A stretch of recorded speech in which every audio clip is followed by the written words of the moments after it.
غریب کو ریلیف پہنچانا ہے تو اشرافیہ کو ایثار اور قربانی کا مظاہرہ کرنا ہوگا۔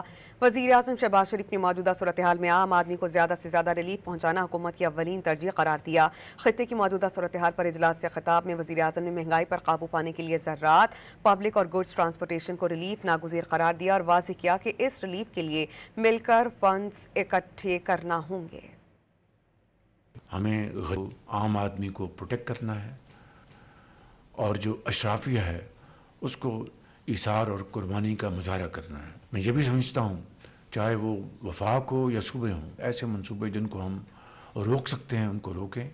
پولیٹیکل اسٹیبلٹی ہوگی تو اکنامک اسٹیبلٹی ہوگی۔ تو میں سمجھتا ہوں اس کے لیے آج ہم یہاں پر سب جمع ہیں اور ہمیں اس وقت سب سے زیادہ توجہ جو ہے کمزور اور جو مفلوق الحال جو طبقات ہیں ان کو پروٹیکٹ کرنے کے ساتھ ساتھ اپنی زراعت کو پروٹیکٹ کرنا ہے۔ ہارویسٹنگ شروع ہوا چاہتی ہے، اس کے لیے تیل چاہیے، ڈیزل چاہیے، پھر آپ نے آگے پر نئی بجائی کرنی ہے اس کے لیے ڈیزل چاہیے۔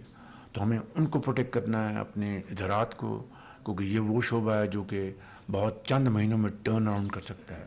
اسی طریقے سے آپ نے پبلک ٹرانسپورٹ کو آپ نے پروٹیکٹ کرنا ہے، آپ نے گڈز ٹرانسپورٹ کو پروٹیکٹ کرنا ہے تاکہ آپ کی انفلیشن اس کو کنٹرول کر سکیں۔ ان کے لیے یقیناً ہمیں فنڈز چاہیے اور یہ فنڈز ہم نے مل کر اکٹھے کریں۔